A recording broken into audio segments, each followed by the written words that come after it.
duduk, bayangkan di depan itu adalah moms and dad di usia 5 tahun.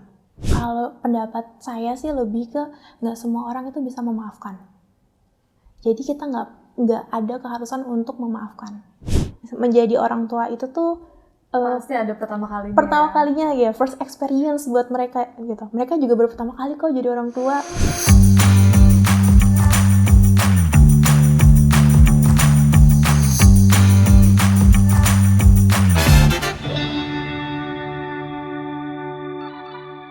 Hai Moms and Dads, welcome to YouTube channel Mother Care Indonesia. Bersama saya Jasmine, kita kembali lagi di acara podcast Keluarga Modern Parent. Keluarga Modern Parent hadir untuk Moms and Dads yang membutuhkan support kehidupan parenting dan keluarga ala Modern Parent. Di sini Moms and Dads bisa mendapatkan cerita seru, informasi bermanfaat, dan juga pengalaman hidup menarik langsung dari sumbernya. Nah, di episode Keluarga Modern Parent hari ini kita udah kedatangan narasumber kita, yaitu ada Mbak Karina Delisha Budiono, MPhilsy, psikolog, yaitu seorang psikolog klinis dari Rumah Sakit Ibu dan Anak Tambak. Nah, mungkin Mbak Karina boleh disapa-sapa dulu nih Moms and Dads yang menonton podcast kita hari ini. Halo Moms and Dads, semoga harinya bahagia. Perkenalkan, nama saya Karina, saya biasa dipanggil Mbak Karin. Saya seorang psikolog klinis di Rumah Sakit Ibu dan Anak Tambak. Oke, nah mungkin di episode kali ini kita akan ngobrol-ngobrol seputar mengelola inner child seorang ibu nih Mbak. Apalagi kan kita sebentar lagi mau celebrate Mother's Day ya di bulan Desember, jadi kita akan membahas tentang sosok seorang ibu gitu. Nah, pola asuh pada orang tua itu kan setiap generasinya berbeda-beda ya Mbak ya. Pastinya akan mengalami perkembangan seiring berkembangnya zaman juga, dan ini terjadi karena teknologi sekarang udah banyak banget, orang udah bisa nemuin informasi dari mana aja. Terus pola asuh yang berubah-ubah ini juga bisa terjadi karena ada banyak orang tua yang nggak mau menerapkan pola asuh di zaman dulu ke anaknya pada zaman sekarang, kayak gitu nih Mbak. Mungkin aku mau bertanya dulu nih pertama mengenai perbedaan pola asuh generasi-generasi yang sebelumnya dengan yang sekarang. Menurut Mbak Karina tuh perbedaannya seperti apa sih yang Mbak Karina tahu? Oke. Sebenarnya kenapa kita bicara tentang perbedaan pola asuh? Karena pola asuh itu sebenarnya lebih banyak juga dipengaruhi oleh kondisi lingkungan sekitar. Jadi let's say boomers gitu ya, generasi boomers. Boomers itu 65 ke atas lah ya. Aku lupa di awalnya berapa. Kita lihat tuh di rentang tahun tersebut ada event-event dunia seperti apa sih. Dan itu akan sangat mempengaruhi bagaimana orang-orang yang hidup di tahun itu berkembang, terus dia menangkap informasinya seperti apa. Kemudian turun dari boomers ke generasi X sebelum ke milenial ya. Iya, ada X. Itu pun sama. Nah, jadi kenapa adanya perbedaan? Karena banyak hal yang terjadi di dunia dan itu akan mempengaruhi individu dalam menangkap informasi. Tadi juga Mbak Jasmine bilang teknologi itu mempengaruhi. Ya, zaman boomers belum ada tuh yang namanya internet. TV juga kayaknya kalau di Indonesia masih hitam putih gitu ya. Benar. Dan itu juga hanya beberapa orang aja yang mendapatkan fasilitas tersebut gitu. Nah, itu akan mempengaruhi bagaimana individu mendapatkan informasi untuk dia mengasuh anak-anaknya. Gitu. Jadi kalau di boomers karena struggling gitu ya kondisi dunia saat itu, jadi dia akan memberikan pengasuhan ke anaknya, oke, yang penting kerja keras gitu. Kemudian generasi X udah muncul tuh, udah masuk teknologi, dia akan punya mindset bahwa selain kerja keras kamu juga harus punya pendidikan yang tinggi, sehingga banyak tuh orang-orang yang di generasi X mendapatkan pengasuhan atau mendapatkan dorongan dari keluarganya sekolah yang tinggi gitu. Dan milenial. Nah, milenial ini orang tuanya kan biasanya generasi boomers atau generasi X. Dia berpadu lah. Kerja keras iya, pendidikan iya, warmnya juga iya. Jadi kasih sayangnya juga sebenarnya diberikan kepada anak-anak generasi milenial ini juga oke gitu. Nah, perbedaannya di situ sih, lebih ke bagaimana mereka mendidik anak-anaknya untuk struggling dan memberikan kehangatan dalam keluarga. Gitu. Semakin ke bawah, sebenarnya semakin banyak kehangatan yang diberikan dibanding generasi boomers yang sebelum-sebelumnya. Oke. Nah, aku kan juga suka denger nih kalau misalnya kita nggak boleh loh menerapkan pola asuh yang sama orang tua kita di zaman dahulu gitu. Nah, itu kenapa sih Mbak Karina banyak orang yang bilang seperti itu? Sebenarnya bukan nggak boleh menerapkan apa yang orang tua kita berikan ya, tapi lebih ke kita lihat nih konteks dari situasinya. Misalnya, kalau di boomers itu strict banget. Keluar paling malam itu jam 6 sore. Kita lihat tuh situasinya, kenapa ya kok bisa ada peraturan jam 6 sore? Karena saat itu jam 5 aja udah sepi. Itu kan untuk keamanan kita. Tapi ketika peraturan itu diterapkan ke anak-anak milenial atau Gen Z gitu ya, kayak jam 5 tuh baru pada keluar gitu. Sebenarnya bukan nggak boleh, tapi nggak sesuai dengan perkembangan yang ada. Lebih ke situ sih kalau dari pendapat aku ya. Oke, jadi mungkin orang tua harus melihat tuh karena untuk menyesuaikan ya. Maksudnya di zaman dulu kan ya jam 5 memang udah sepi. Kalau zaman sekarang jam 5 aja kita baru keluar kantor mungkin ya. Betul, jadi betul. dilihat situasi dan kondisinya juga. Nah, kalau misalnya ada efek apa sih yang terlihat nih dari penerapan pola asuh yang turun-temurun gitu. Misalnya ada mungkin dia anaknya milenial tapi orang tuanya boomer gitu. Nah, itu kan itu tuh ada efek apa sih Mbak kalau misalnya orang tuanya yang boomer ini menerapkan pola asuh yang zaman dahulu ke anak-anak yang milenial nih? Mungkin dari sisi positif dan negatifnya gitu ya efeknya ya. Positifnya tentu seorang boomers itu dia dididik untuk punya value yang tinggi terhadap budayanya, terhadap ya value-value kayak agama gitu ya. Nah, ketika itu diterapkan dengan letter lock gitu ya, benar-benar seperti yang didapatkan oleh boomers kepada milenial, dia akan berontak milenial sini. Karena caranya nggak cocok dengan strictness-nya itu. Orang boomers, generasi boomers, dia nggak masuk tuh teknologi-teknologi. Tapi milenial, walaupun di awalnya dia tidak dapat gitu ya internet, tapi kan di abad 21 mulai itu. Jadi ada transisi. Nah, orang-orang atau generasi boomers itu tidak kurang bisa memahami bahwa ada perubahan itu. Ya. Nah, jadinya kalau misalnya diterapkan benar-benar look gitu ya akan ada konflik-konflik atau berontak dari generasi milenialnya. Hanya saja kita juga nggak bisa tuh tidak benar-benar tidak mengikuti apa yang diajarkan oleh generasi boomers, karena hal-hal yang diajarkan oleh generasi boomers juga sebenarnya ada positifnya. Kayak misalnya kita diminta untuk mengetahui akar kita tuh dari mana sih gitu ya. Kalau di Indonesia terutama ya, kita nggak usah ngomong tentang barat deh, di Indonesia aja aslinya mana gitu. Jawa, Batak, Sunda itu perlu tuh ditekankan ke anak-anak. Jadi dia tahu dia itu asal muasal dari mana. Dan kalau misalnya kita bicara tentang adat istiadat gitu ya, akar budaya, kalau misalnya dia nggak tahu dia ini misalnya Batak gitu ya, Bataknya dari mana gitu ya, nanti dia nggak bisa tuh nikah kan kalau adat Batak ada pariban segala macamnya gitu kan. Pun sama dengan misalnya orang Jawa, orang Sunda gitu. Hal yang seperti itu yang sebenarnya bisa di-keep nih untuk bisa diajarkan juga oleh, kan sekarang juga milenial udah banyak yang menjadi orang tua ya. Benar.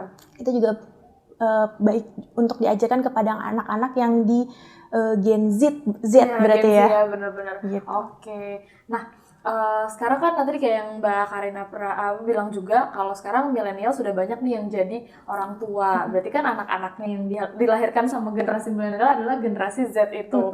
Nah, kadang kan mungkin generasi milenial pengen memiliki pola asuh yang berbeda sama generasi sebelumnya, generasi X dan juga generasi boomers. Cuma kan kadang namanya lingkungan ya, kayak yang tadi Mbak Karina bilang, kalau kita tinggal di suatu lingkungan biasanya akan terbentuk pola asuh yang sama dengan lingkungan tersebut. Cuma karena si millennials ini mau merubah nih, tapi misalnya dia masih tinggal dengan orang tuanya atau masih sering lah ketemu sama orang tua ataupun mertua. Itu tuh gimana ya cara memberi pengertian kepada orang tua kita kalau ya pola asuh kita tuh udah nggak bisa nih disamain sama sebelumnya. Itu gimana Mbak? Itu banyak banget kasusnya. Beberapa kali saya juga menangani kasus yang seperti itu. Sebenarnya hal yang perlu dilakukan adalah dari dua belah pihak. Jadi nggak bisa nih generasi milenial aja yang dia struggling sendiri untuk aku berubah gitu. Atau dari generasi boomersnya tidak berubah juga, itu akan sulit. Tapi memang untuk mengawalinya perlu dilakukan oleh generasi milenial. Artinya generasi milenial ini perlu menjalin komunikasi yang baik. Kalau tadi case-nya adalah orang tua, biasanya mama gitu ya, mama yang kalau misalnya kita nyuapin anaknya, jangan dikasih makan itu gitu ya. Nah, kita perlu membatasi diri juga. Kita perlu bikin batasan dan itu disampaikan kepada orang tua dengan cara yang baik tentunya.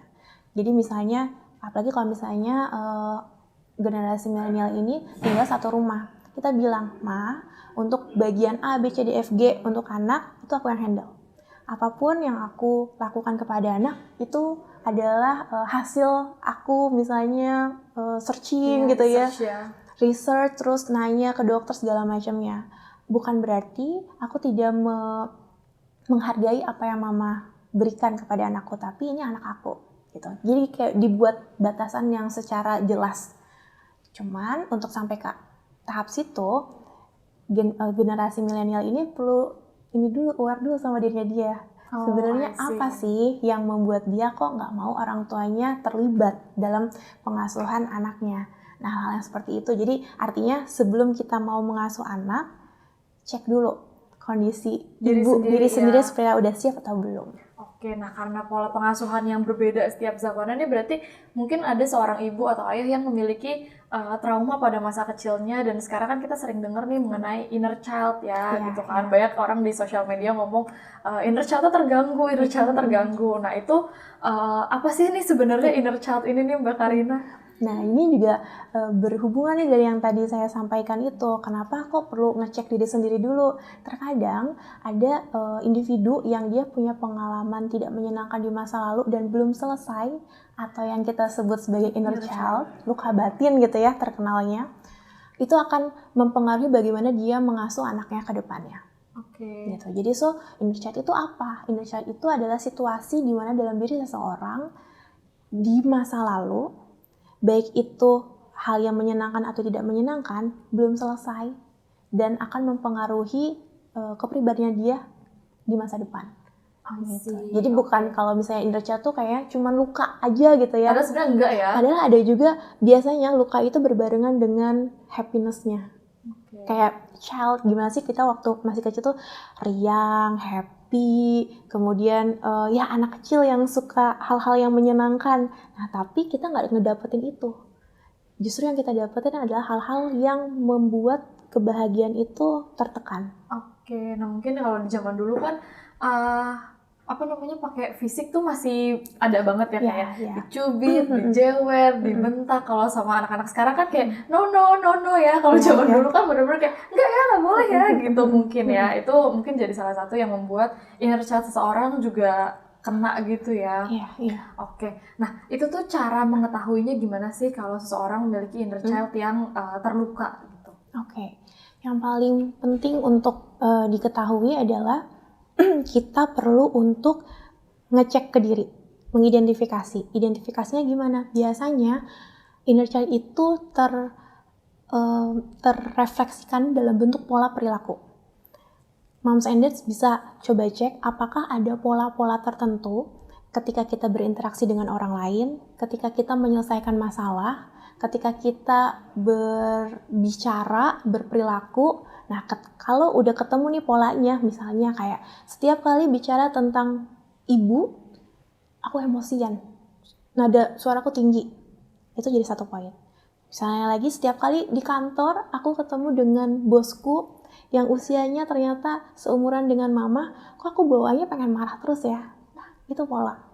Jadi hal pertama yang perlu diketahui untuk kita menilai apakah kita punya inner child atau tidak, kita punya luka batin atau tidak, lihat pola-polanya. Nah, untuk bisa melihat pola-polanya, mau nggak mau, Moms and Dads perlu untuk melihat ke dalam diri, refleksi diri. Mengidentifikasi dulu. Jadi identifikasi dulu apa yang terjadi dalam diri, baru mulai untuk mengakui. Nah mungkin kalau misalnya memang dia pada saat proses pengidentifikasian dirinya itu masih kurang maksimal, bisa dibantu dengan profesional juga ya Mbak Karina ya. Bisa ke psikolog mungkin untuk berkonsultasi. Nah pasti kan setelah berkonsultasi itu ada salah satu cara yang kita harus lakukan, yaitu nge-stop pola asuh yang turun-temurun itu. Tadi kan Mbak Karina udah sempat bilang dengan cara berkomunikasi. Cuma kan setelah berkomunikasi itu kan pasti ada proses lainnya lagi ya, karena kan nggak cuma sekali ngomong udah bisa langsung kayak stop kayak gitu. Nah gimana sih Mbak caranya yang menurut Mbak Karina paling ampuh mungkin ya untuk nge-stop nih pola asuh yang turun-temurun yang mungkin yang kurang baik ya. Kalau yang baik kan masih bisa kita lanjutkan terus. Kuncinya tadi berdamai dulu sama diri sendiri. Jadi kita nggak bisa berpatokan, kita nggak bisa mengharapkan bahwa orang lain, lingkungan kita yang akan berubah. Mulai dari diri kita dulu. Nah, untuk bisa memulai itu, kita perlu paham dulu nih tentang diri kita seperti apa. Itu satu. Untuk bisa memahami apa yang perlu dilakukan. Mungkin moms and dads kalau mau coba di rumah, bisa misalnya ngobrol sama diri sendiri yang usia 5 tahun, waktu kecil loh, di usia 5 tahun dulu seperti apa. Ngobrolnya gimana? Duduk, bayangkan di depan itu adalah moms and dad di usia 5 tahun. Sampaikan apa yang dirasakan, kemudian apa yang waktu itu dihayati sebagai suatu hal yang tidak menyenangkan. Kemudian putar posisinya jadi moms and dad yang usia sekarang. Jadi ibaratnya kayak kita ngasih nasihat ke diri kita yang dulu, diri kita kecil dulu gitu. Itu bisa satu. Atau yang kedua, menuliskan surat untuk diri kita kecil juga itu salah satu cara berkomunikasi untuk mengetahui, untuk acknowledge diri kita, acknowledge tentang inner child yang kita miliki. Nah, ketika itu udah selesai, kita udah bisa mengetahui, kita akui. Tadi mengakui itu, oh iya, aku pernah tersakiti loh, gitu proses mengakui. Jangan langsung loncat, jumping ke, yaudah aku maafin orang tua kita, nggak bisa. Bahkan memaafkan aja belum tentu bisa kita lakukan kalau kita belum menerima. Oke, jadi benar-benar memang harus dari self acceptance diri sendiri dulu, gitu ya. Betul, dari diri sendiri dulu. Ketika kita udah tahu nih diri kita seperti apa, oke, kita mengalami hal tersebut, kita jadi punya helicopter view bahwa suatu kejadian yang terjadi di masa lalu itu terjadi karena kita mulai bisa ngelihat dari sudut pandangnya orang tua kita. Orang tua kita melakukan hal tersebut, penyebabnya A, B, C, D, F, G. Gitu. Jadi kayak step by step, nggak bisa tuh kita gimana caranya untuk memaafkan langsung lakuin komunikasi selesai gitu. Ini proses. Karena menjadi orang tua pun itu proses seumur hidup.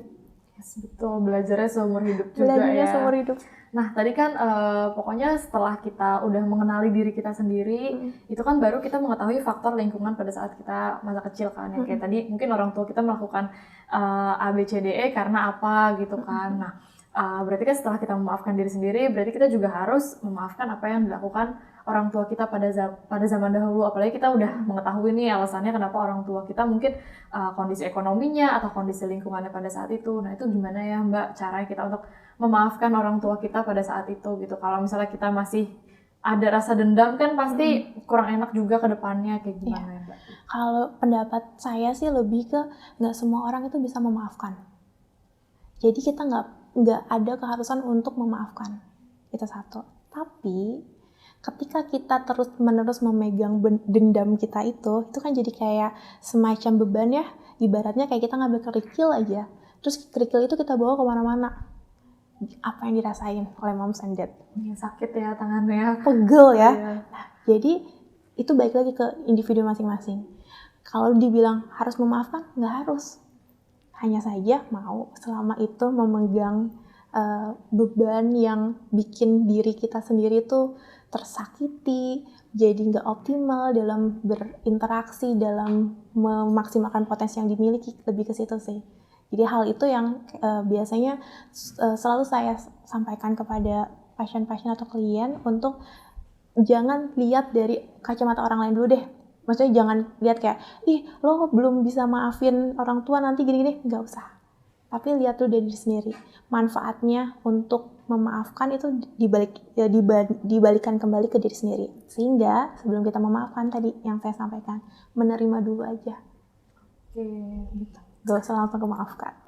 Oke, nah kalau misalnya tadi kan pokoknya kita udah menerima kondisi diri kita sendiri pada saat itu, terus tadi juga sudah memulai proses untuk memaafkan sekitar ya, selain orang tua mungkin juga dahulu ya ada orang-orang terdekat gitu kan. Nah, cara kita mengobati inner child yang terluka itu tuh seperti apa sih Mbak? Maksudnya setelah itu kan pasti udah memaafkan, tapi kan masih ada mungkin yang tersisa gitu. Nah, itu tuh kita harus apa ya? Kalau untuk lebih deep-nya lagi memang baiknya ke profesional. Tapi ada hal-hal yang bisa juga dilakukan oleh individu secara mandiri. Karena tadi dibilang di awal kalau proses untuk inner child healing ini tuh prosesnya Panjang panjang. Gak bisa 1 hari, 2 hari, setahun, 2 tahun, enggak. Butuh proses untuk thinking, butuh proses untuk reflecting gitu. Nah, gimana caranya untuk bisa sembuh dari inner child-nya? Satu hal, jangan berhenti untuk berproses. Gitu. Perlu open minded bahwa apa yang terjadi pada diri kita ini memang yang pertama kita alami, hal yang dilakukan oleh orang tua kepada kita, yaitu hal pertama yang juga dilakukan mereka kepada kita. Artinya menjadi orang tua itu tuh pasti ada pertama kalinya ya, first experience buat mereka gitu. Mereka juga baru pertama kali kok jadi orang tua, baru pertama kali punya anak pertama, baru pertama kali punya anak pertama perempuan atau anak pertama laki-laki, belum ada sebelumnya. Jadi artinya pemahaman itu semoga membantu individu untuk memahami bahwa manusia itu pasti melakukan kesalahan gitu. Kemudian yang berikutnya, kita nggak bisa merubah pengalaman atau peristiwa yang udah terjadi di masa lalu, nggak akan bisa. Kita pun nggak bisa melupakan pengalaman di masa lalu, tapi kita bisa mengubah emosi yang berdekatan dengan peristiwa yang tidak menyenangkan itu menjadi lebih netral.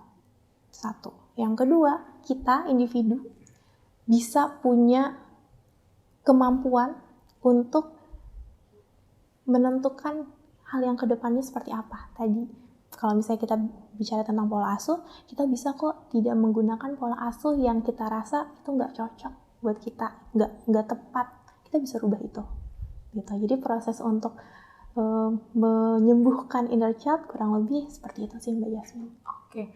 Nah, aku mau nanya nih, mungkin audiens kita di sini udah banyak yang punya anak juga. Kalau misalnya yang sebelum punya anak mau menyembuhkan inner child, oke, mungkin dia sebelum menikah harus cek dulu gitu. Tapi kalau misalnya yang sudah terlanjur nih, sudah punya anak, itu ada nggak sih kata terlambat buat kayak, ya aku udah punya anak lagi terlanjur nih gitu. Menurut Mbak Karina gimana?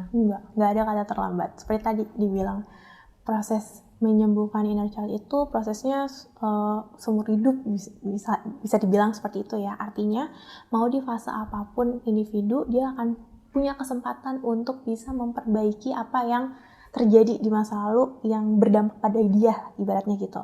Jadi kalaupun nggak ada bedanya kok, kalaupun individu itu single, individu udah punya anaknya anak 1, anak 2, anak 3, atau belum punya anak tapi udah menikah, nggak ada bedanya. Yang penting satu, dia bersedia untuk mengelola emosinya, untuk menyembuhkan hal yang sudah dia anggap sebagai hal yang terluka, ibaratnya gitu. Yang penting dia punya kesediaan, itu aja. Oke, nah Moms and Dads nih buat moms sih khususnya ya, berarti ya kalau misalnya memang ternyata udah punya anak 1 atau 2, berarti itu nggak ada kata terlambat ya Mbak Karina ya. Boleh mulai dari sekarang, maksudnya daripada nanti kelamaan. Kalau misalnya memang dirasa ada yang kurang pas, kok aku kayaknya marah-marah mulu nih sama anak, kayak gitu ya. Betul. Mungkin itu bisa dicek juga ke diri sendiri gitu. Betul. Ya. Kayak kita punya cita-cita aja, maksudnya walaupun udah jadi ibu, itu kita masih bisa mengejar ya, misalnya udah jadi ibu masih mau kuliah lagi atau mau bekerja, itu juga nggak apa-apa banget ya Mbak Karina ya. Betul. Oke, nah ini mungkin pertanyaan terakhir nih dari aku, sesuai dengan tema Mother's Day-nya Mother Care tahun ini, yaitu My Mom is My Superhero. Mungkin Mbak Karina boleh nih memberikan pesan-pesan yang pengen disampaikan untuk ibu-ibu di luar sana. Oke, moms, terutama moms ya, walaupun dads-nya juga boleh kok, boleh dengar. Artinya gini, menjadi seorang ibu tuh nggak mudah, tapi juga bukan hal yang sulit. Karena tiap diri individu, terutama perempuan, dia punya sense sebagai ibu. Yang perlu diingat, yang perlu dipahami adalah kita nggak sempurna. Jadi kalau moms melakukan kesalahan, itu tidak berarti moms adalah seorang ibu yang tidak sempurna. Enggak. Kesalahan itu hanya bagian kecil dari seorang ibu gitu. Jadi diingat ketika moms melakukan kesalahan, bukan momsnya yang salah, tapi kesalahannya yang telah diperbuat itu yang perlu diperbaiki. Kurang lebih gitu. So, moms tetap semangat, dan moms itu adalah orang yang hebat, apalagi ditemani oleh dads yang hebat juga. So, kalian berdua akan menjadi couple yang bisa mengasuh anak menjadi orang-orang yang hebat. Oke. Oke, wah ini diskusi kita hari ini tentang mengelola inner child seorang ibu. Insightful banget ilmu yang diberikan sama Mbak Karina. Tadi pokoknya mulai dari diri sendiri dulu untuk membenahi pola asuh yang memang menurut kita salah. Coba kita cek dari diri sendiri dulu, baru kita track back lagi ya. Kalau misalnya di zaman dahulu ada yang terjadi, lalu baru kita coba untuk memaafkan diri sendiri, baru memanfaatkan sekitar. Oke, nah mungkin ini udah menjadi penutup juga dari podcast kita hari ini. Aku mau terima kasih banget untuk Mbak Karina Delicia Budiono, MPSI, psikolog klinis dari Rumah Sakit Ibu dan Anak Tambak ya. Aku juga mau say thanks untuk Rumah Sakit Ibu dan Anak Tambak udah mendatangkan Mbak Karina di episode kita hari ini. Untuk Moms and Dads, stay tune terus di YouTube channel Mother Care Indonesia. Jangan lupa like videonya, komen, dan juga subscribe. Boleh juga share video ini ke teman-teman kalian yang belum tahu YouTube channel Mother Care Indonesia. Oke, kalau gitu saya Jasmine pamit undur diri dan juga Saya Karina. Sampai ketemu lagi di video Keluarga Modern Parent selanjutnya. Bye-bye! Bye.